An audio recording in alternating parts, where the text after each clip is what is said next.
llamado guajolote. Es una especie endémica de México, o sea, propia.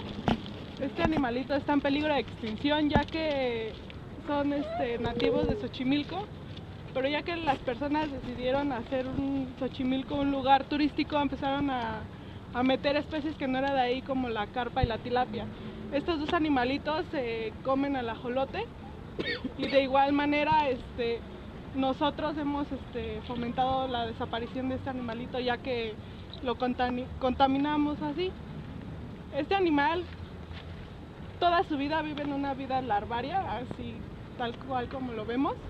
A menos de que se le pongan hormonas, llega a una vida adulta que se convierte en una salamandra.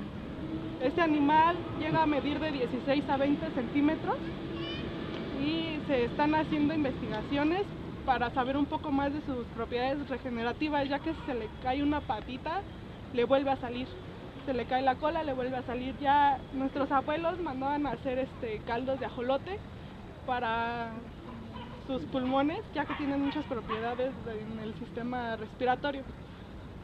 Y ahorita existen muchos jarabes, pero no se maltratan, bueno, se supone que no se maltrata el ajolote, se le quita la piel y de ahí se hace el... Eso no es maltratarlo. Se supone.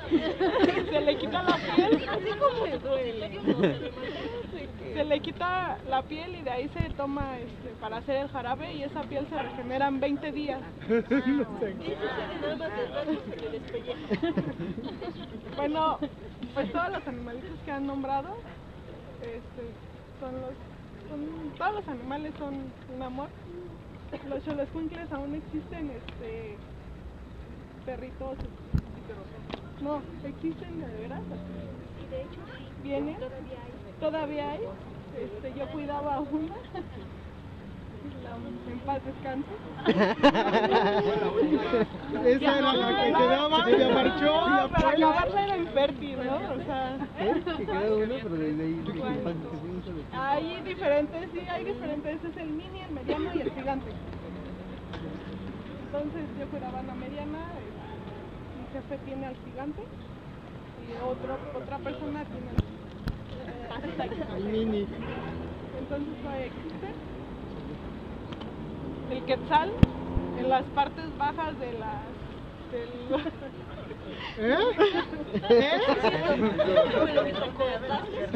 aún se dice que está en peligro de extinción, pero en esa parte de donde viven ellos aún hay una población muy grande de la cual se pueden salvar.